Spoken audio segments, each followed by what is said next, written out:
like language, religion, laws, etc. We had also classified them as material and non-material, and then we had gone on to discuss the rules to study social facts, discussed in his book, The Rules of the Sociological Method.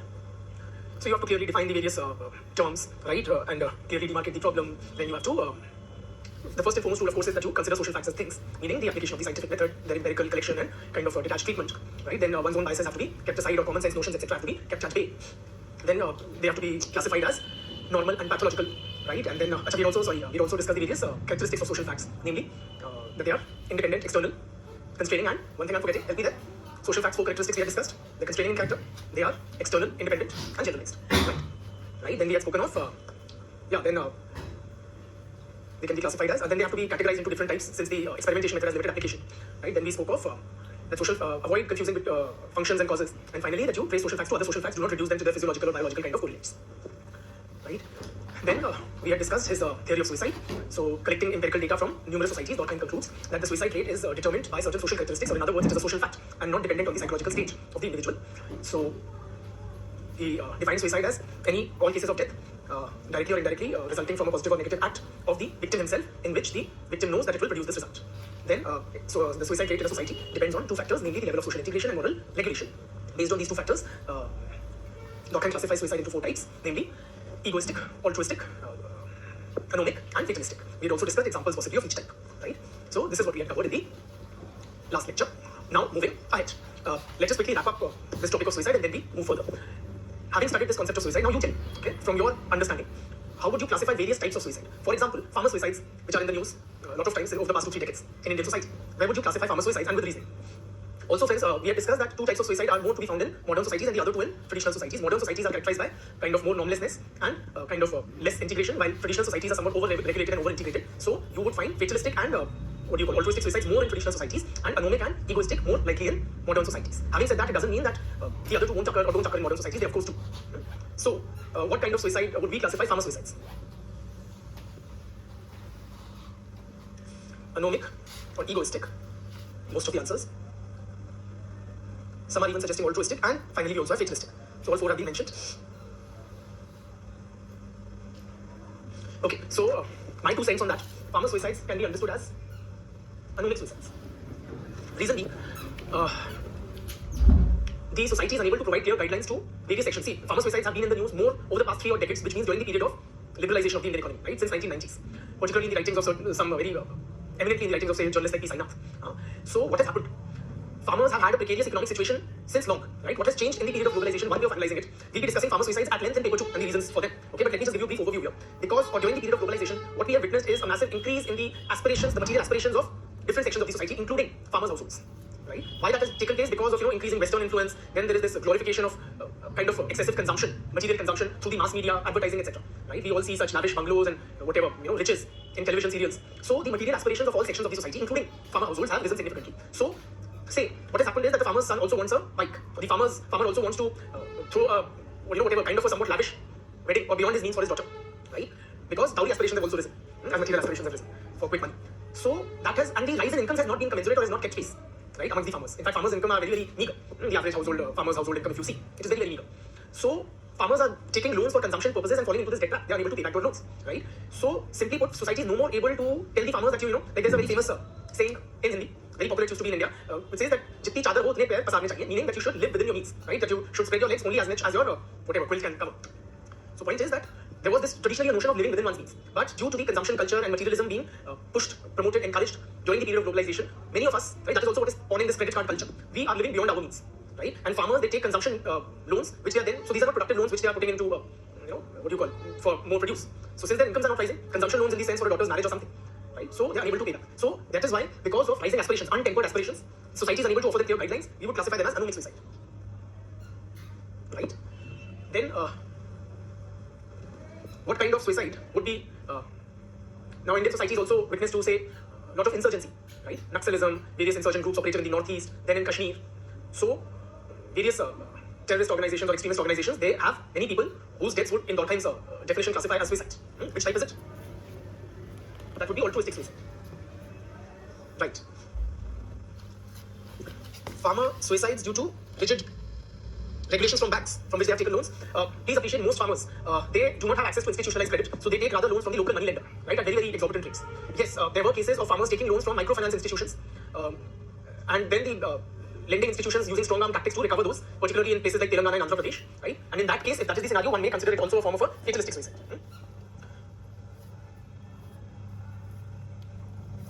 Okay, now what about any examples of, say, egoistic?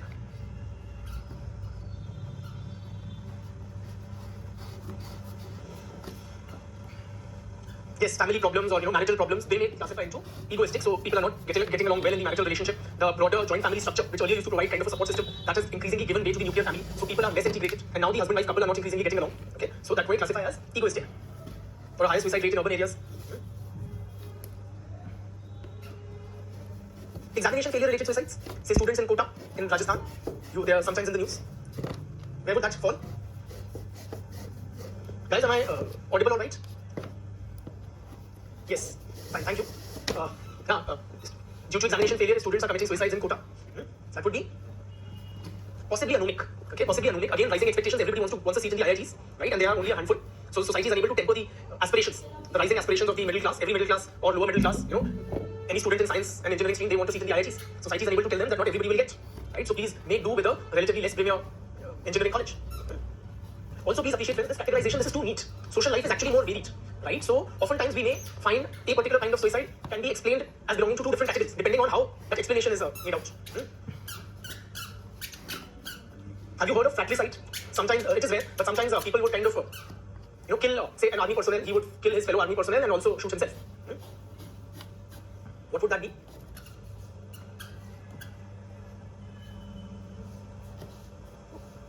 Possibly fatalistic. Too tightly kind of in army schools or whatever. How about some farmers have died during the protests? Where would you place that? Altruistic, absolutely. That would be altruistic, dying for a greater cause. Durkheim's own son lost his life on the battlefield. That would be which type? Altruistic, absolutely. Okay. So that we have now a fair idea. Thank you. A quick critique of his theory of suicide. Any criticisms? Please note down. Don't respond. Just bear with me and stay with me. Criticisms of Durkheim's theory of suicide. Firstly, the reliability of the data. That is questioned by several subsequent sociologists. Okay. Particularly since he has relied upon official statistics. Due to various reasons, they may downplay the crime or underreport suicide. Secondly, from an ethno-methodological perspective or a phenomenological perspective, how do we critique Durkheim? Suicide is not an objective reality, or those statistics, data, which Durkheim considers as the objective sacrosanct truth. It is merely a social construction of suicide. So certain social actors, the coroners, meaning the medical practitioners, the police officers, etc., they are engaged in the social construction of suicide. It cannot be taken as a gospel truth. Thirdly, Durkheim's theory ignores attempted suicides. It only considers those suicides which succeeded, those suicide attempts which led to or finally culminated in a suicide. But a much greater number of people attempt suicide than those who actually are able to do it. Critics suggest that attempted suicide should also be factored in any theory of suicide, because they also indicate to the social factors would be operative for them as well. Those who attempted suicide and failed. So that would have given us a better picture. Durkheim's theory, Durkheim suggests that male suicides are more than female suicides. Okay, and one of the reasons he gives is that women are somewhat better integrated because they have a family network. Men, on the other hand, for integration, they don't rely so much on family as they do on their occupation or their work setting. Critics, however, point out that many more women attempt suicide, which is again not factored in by Durkheim. So the suicidal tendency or propensity is greater amongst women than men, but Durkheim's data reveals or study reveals otherwise. I'm being asked to re-explain the ethno-methodological or phenomenological critique of Durkheim's theory. We had discussed it earlier, so I kind of quickly mentioned it. Let me reiterate. From an ethno-methodological or phenomenological perspective, say Atkinson's study of suicide, which was very different than Durkheim's. Right? They contend that Durkheim takes these official records as the gospel truth, as objective reality of suicide. Ethno-methodologists contend this is not an objective social reality. Rather, it is merely the social actors have classified certain deaths as suicide and others as non-suicide. This cannot be taken as an objective reality, and we as sociologists should study the methods used by the social actors involved in producing this social reality.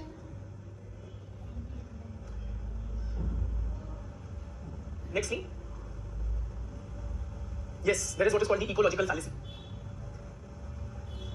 Ecological fallacy meaning what? you kind of wrongly infer something. For example, Durkheim found that Protestant-dominated countries had a higher suicide rate than Catholic-dominated countries.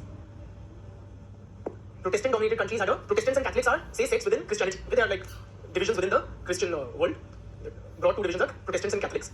Now, he found, or his data found, that Protestant-dominated countries have a higher suicide rate than Catholic-dominated countries. Now, from this, Durkheim concludes that Protestantism kind of encourages suicide to a greater extent than Catholicism. And how Durkheim explains it? Why does the Protestant religion? We'll be discussing Protestantism in detail when we come to Weber. Okay, it is in our syllabus, but here I'm just giving you a brief for this thing as far as suicide is concerned. Protestantism and Catholic Christianity. Catholic Christianity is more of a community activity. Okay, so they greater focus on conducting rituals together, regularly meeting in the church for prayer, etc. In contrast, Protestantism somewhat privatized religion. Privatized in the sense it de-emphasized the centrality of church or community, this thing, and made religion a relationship between the individual and his maker. Right? So Durkheim's assessment was that Catholic Christianity or Catholicism, Catholics are very strongly integrated into the community, the religious community, while Protestants are not, which is causing suicide. What he termed as which suicide? Which suicide? Would you find higher? Yeah. Egoistic suicide, absolutely, right? Because of low levels of social integration. Now, so this is what Durkheim says. Critics argue this is an ecological fallacy, meaning what? Is it appropriate to conclude, friends, that if Protestant majority countries have a higher suicide rate than Catholic majority countries, that Protestantism is somehow responsible for suicides? This is a stretch. It is not necessarily true. There may be other reasons why Protestant majority countries have a higher suicide rate than Catholic majority countries, right? So this kind of inferring from the data, this thing is somewhat of a wrong judgment. Okay. Also, friends, critics would suggest that, or you tell me, within a social group, okay, of a particular type, say Durkheim says that unmarried men have higher suicide rates than married men. All right, we accept that. But then, amongst unmarried men, again, from a very large number of unmarried men, few commit suicide. Not all unmarried men do. And even amongst married men, fewer may be committing suicide, but then they do. Point is, friends, one cannot possibly ignore individual specific factors in the study of suicide. So Durkheim's theory is at best incomplete. Why? Because it completely ignores the factors operating at the level of the individual. Why is one unmarried man committing suicide and not the other? Which discipline will help us look into that? Possibly psychology, right?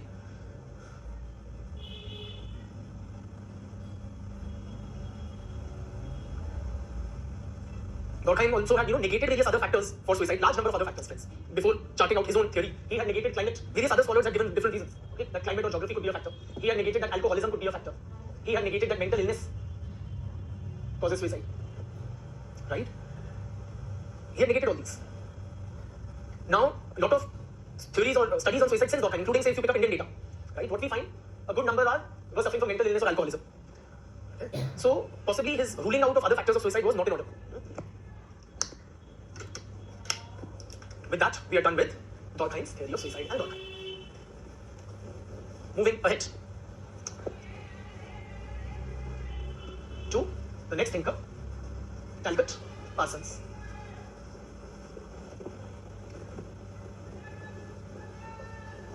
Not going into his detailed biography, suffice it to say that he's an American sociologist. In terms of his orientation, he was a functionalist. In fact, he dominated American sociology for a good period, right? And it is kind of his writings which laid down the contours of American sociology. Okay, he used to teach at Harvard, and he tutored and trained a generation of future important American sociologists, including R.K. Merton, whom we discuss next, another functional sociologist. He was also, let me say, not only was a functionalist and an American, he was highly appreciative of American society, highly appreciative. In fact, his writings almost had a celebratory tone while discussing American society. So he was a very great defender of American values, American modernity, and American society in general. Also, friends, another point of note about him is that he was a grand theorist. He outlined two grand theories particularly, a theory of action and a theory of social system. And he claimed that these two theories are sufficient to study any social reality anywhere. So Parsons, I'm giving you two grand theories which will empower you or enable you to study any social phenomena anywhere on this earth. Okay, so it was a very ambitious theoretical project that he undertook. Social action theory is not in our syllabus, in our UPSC syllabus, so we will not be discussing. We will be focusing on social system. In our UPSC syllabus, friends, under Parsons, there are two topics mentioned, namely social system and pattern variables. Pattern variables is somewhat linked to his theory of action. In the recommended books like Sangwan and Harlapos, please appreciate there's a lot of things given about his action theory, or a lot of things which would be, outside of the lecture discussion. We can safely ignore that. Okay, we can safely, I repeat, ignore that. So do not read that. One problem with Parsons is he's very difficult to understand. Okay, his critics suggest that he made the subject unnecessarily difficult, making it unnecessarily jargon-laden, using fancy and heavy terminology for what are essentially very simple phenomena.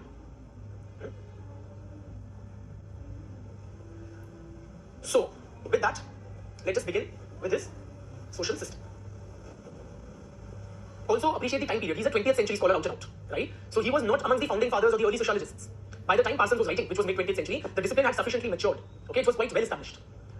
So among the founding fathers, we would count, of course, people like Comte, Spencer, Durkheim, Marx, and later on Weber, who writes in the early 20th century, but because he introduces the anti-positivist tradition. Okay, so this guy is writing much later than that, when the discipline had matured. Also, one last thing about him, okay, overall, that in his writings he has tried to synthesize functional theory, which is like a macro approach, macro sociology, right? It takes a bird's eye view, ignoring the individual. And we have discussed how the functional theory ignores the individual, right? It looks at society as a whole and the role of social institutions. Individuals are broadly considered as, simply playing out their respective roles as they are being taught by the society. So that macro orientation of functional sociology, Parsons tries to marry with the micro orientation of Weber's action theory. And how he does that, we will slightly touch upon as we proceed.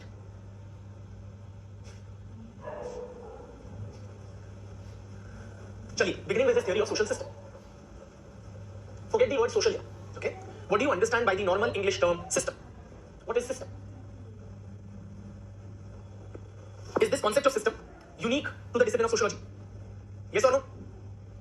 Definitely not. All of you have given an emphatic no. The concept of system has a very wide application across subjects. Can you give me examples of some systems other than social system? Any other systems we frequently speak of or have read about? The solar system. Computer, the personal computer is also termed as a system. A system kharab ho gaya when it is not working. The digestive system, education system, all right. The political system, number system, legal system, right? So across disciplines, we can have systems in a subject like geography or astronomy or physics or biology.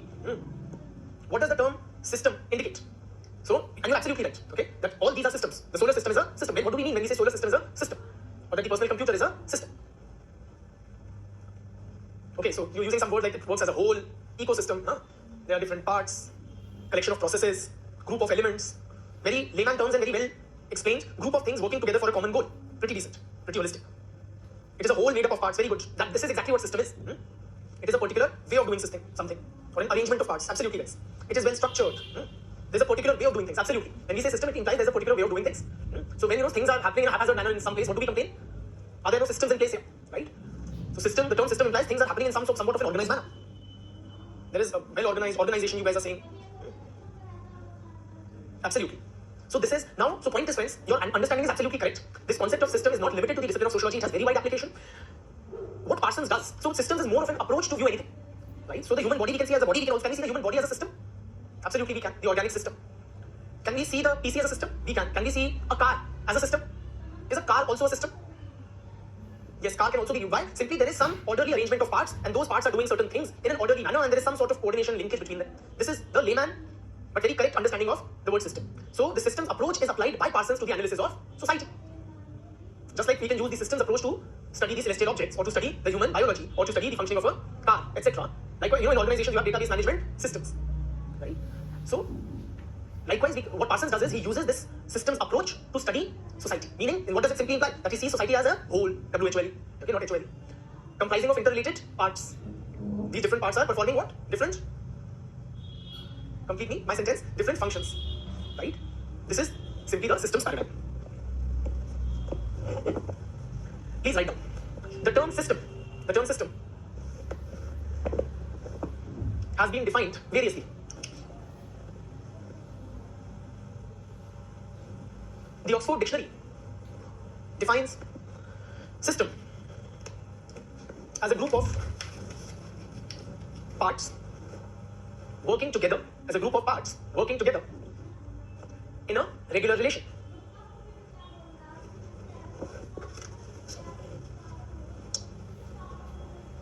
In general, a system can be defined as a collection of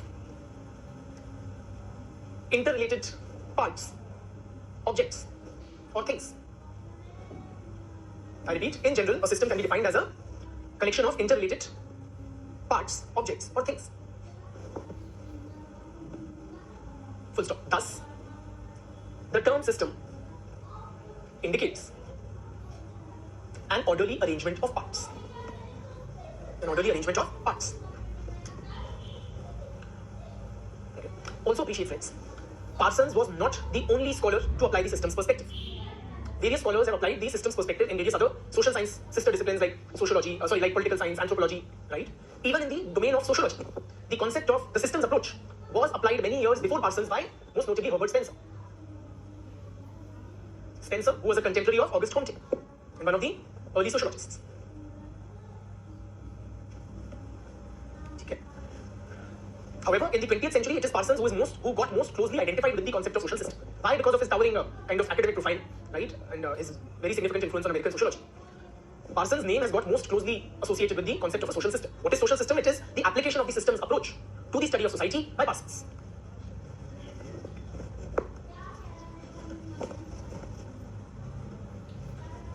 According to Mitchell, social system, now let us come to social system. Social system consists of two or more individuals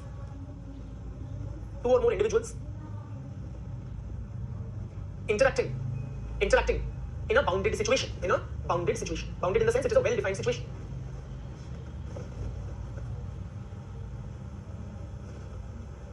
In Parsons' writings, now friends, when you write the word Parsons, please hear me out on this very, very clearly. A lot of students still get it wrong while writing answers. So let me please specify again and again. The person's name is Parsons.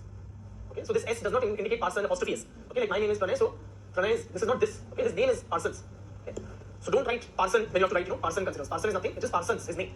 If you get a basic scholar's name, very basic spelling wrong, it leaves a bad taste in the mouth of the examiner. So try avoid that. Otherwise, we are not like grammar Nazis or something, but just that this guy's name is Parsons. So, in Parsons' writings, please write down, in Parsons' writings, social system consists of a plurality of individuals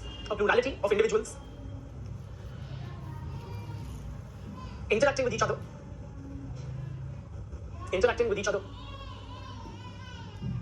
according to shared cultural norms and meanings.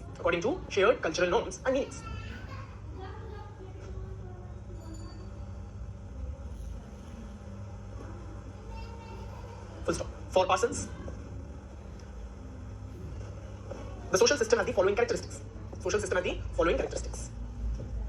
Number one, it involves an interaction between two or more actors. Simply, look at it this way. Very simply put, he is making the subject unnecessarily complex. But very frankly, what is social system? Can you give me one single, simpler word for social system, which the layman uses?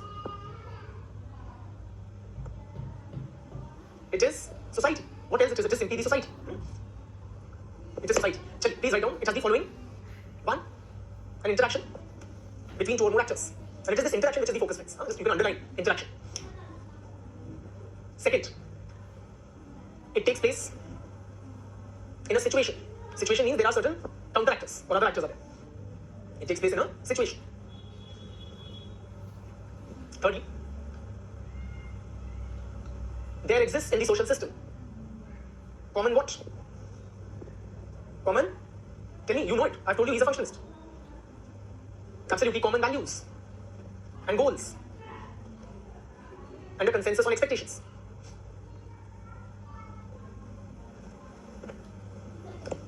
Fourthly, roles are institutionalized in the social system. Let us try to appreciate this concept of role in some detail. Roles are institutionalized in the social system. Have we discussed role and status in any earlier lecture? Just yes or no? No. Alright, so let me. Please appreciate, in the society or social system, there are various social actors or individuals who are present. I am one, you are another. We all of us are social actors, right? Now each social actor, each individual member of the society, he occupies a status. In fact, he occupies several statuses. Okay? And, for example, if I am the individual, what status do I occupy? I occupy the status of a teacher. That is one of the statuses that I occupy. Status is simply a social position, okay, or how society views me. The society views me, one way it views me is as a teacher. Another status that I occupy is that of a father. Another of a husband.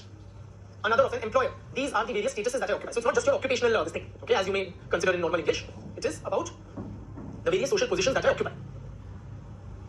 Right? with each status, there is a corresponding role that I play. So when I occupy the status of a teacher, I must play the role of who? What is the corresponding role that I play? While occupying the status of a teacher, the role I play is that of a teacher. While occupying the status of father, I play the role of father, and so on and so forth. So what is the difference between status and role? Status is the position that I occupy. Role is what am I supposed to do as an occupant of that position, or the various obligations and expectations associated with that status. In other words, when I am playing the role of a teacher, there are certain role expectations associated with it, that I will impart knowledge, that I will clarify my students' doubts, that I will check copies, and so on and so forth. These are the various obligations, responsibilities, expectations from the occupant of the status of a teacher, that this is what he will do. So this is basically who I am, and this is what I do, being what I am. So when I am occupying the status of a father, there are corresponding role obligations that I am expected to play. So what are the expectations from a father? That he will, say, provide for the children, offer them security and blah blah, and so on. Right? So with every social status, there is a corresponding role, okay, that the occupant performs. So status is who I am, role is what I do. Oh yes, I forgot, as a father I'm also supposed to do parenting, right? Absolutely. We left that mostly to the mothers. Now, when we say in a social system, roles are institutionalized, meaning what? It is very clearly laid down and well defined what are the role expectations associated with various social roles. Right? In simpler terms, friends, the society tells the occupant of each status what you are supposed to do. It is not arbitrary or it is not left to the whims and fancy of the individual occupant of a particular status. The society clearly lays down or provides the template for every individual or occupant of every status to perform the corresponding role obligations. Right? What it means that it takes place in a situation, the interaction takes place in a situation, meaning the individual does not act in isolation. He acts with reference to a counteractor. So when I perform my role as a teacher, do I do it in isolation? No, I perform my role as a teacher with reference to my students. I perform the role of a father with reference to my children, and so on and so forth. Okay, that is what it means when we say the interaction takes place in a situation. Chali.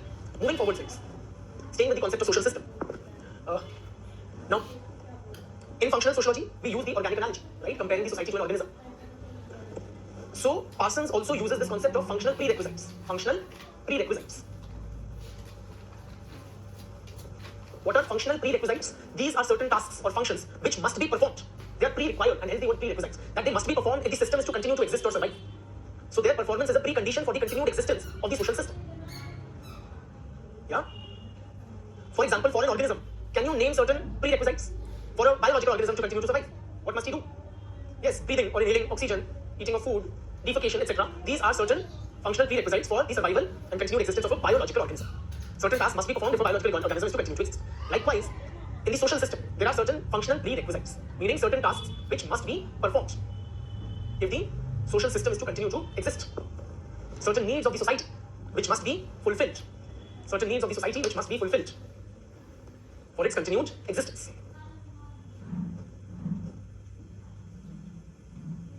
Right? One detour, slight detour. When I say, and I'll come back to the functional prerequisites. Okay. Let us draw a social system. Okay. We said it comprises of several interrelated parts. Okay. These are the interrelated parts. I've tried to draw. What is each of these units? Or give me a word and system approach or system terminology for each of these parts of the social system. Yes, we can call them social institutions. No, not actors. They're not actors. Okay, blocks. Yes, in sociology we call them social institutions, but in systems approach in general, across disciplines, what would they be? Yes, each part. I'm looking for another word. Unit. Give me something else. Each of these constitutes a what? Each of these is a subsystem. Yes, finally, some of you have got it, right? So say this is the political subsystem, or say this is the economic subsystem, this is the political subsystem, this is the education subsystem, and so on and so forth. Each of these is a subsystem. Now, when we use the term subsystem, what does it indicate? That this unit by itself can also be viewed as a system, meaning within it, it can be seen as comprising of various interrelated parts, right? So there is a reductionist kind of an analysis we can undertake. When we call it so things are not happening in a random or arbitrary manner. Inside of it also it is somewhat organized arrangement of various parts, right? So we can take it down to any level. You see the education system, subsystem as a system. And within the education subsystem, you may see a university as a system, a school as a system, right? So there are various subsystems which together constitute the social system. What we call the various social institutions, the various subsystems. Now coming back to what you call the functional prerequisites. There are certain functional prerequisites of the social system, meaning certain needs of the society which must be met for the continued existence of the social system. Parsons identifies 4 functional prerequisites, namely adaptation. There are 4 functional prerequisites. First is adaptation. Whom will the society adapt to, or the social system, whom does it have to adapt to? Say you take any system. This is our system, where is it? Let me draw it here again, I'll rub it off. Say this is our system. Okay, whom does it have to adapt to? The environment or the surroundings, absolutely correct. Right? So if this is the system, then this is the environment of the system. All what lies outside of it is the environment. So the first functional prerequisite is adaptation. Please write down the social system or society should be able to adjust to its environment.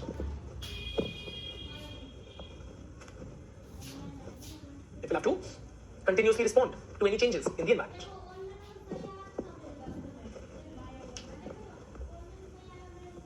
Adaptation involves generating and acquiring resources. Generating or acquiring resources from the external environment. External environment in the sense it could be land, water, etc. This constitutes the external environment. Which subsystem, friends, tell me, will perform this functional prerequisite?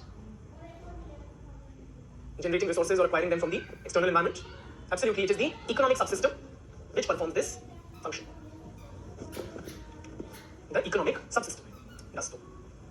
So it is economy which is primarily responsible for, say, harnessing nature and ensuring the necessities of life or production of goods. The economic subsystem is engaged in meeting this functional prerequisite. The second function is goal attainment.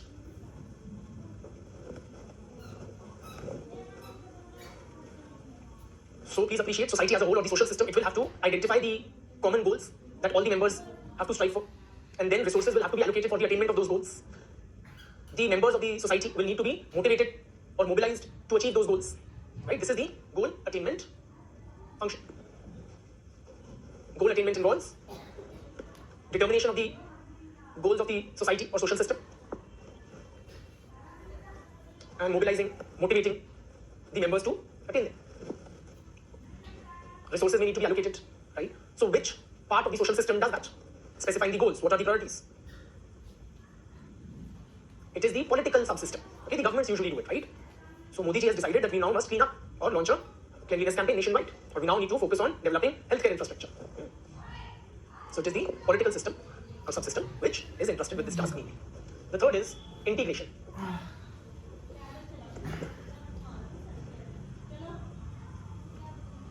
Integration means what? To ensure that coordination is maintained, coherence and solidarity, continuity is ensured. How do we ensure cooperation? Solidarity. Which part of the social system does that? Now, in cases, Parsons attributes integration to the legal and judicial subsystems. So through law we ensure, through common law, etc., we ensure that there is some template for cooperation, coordination.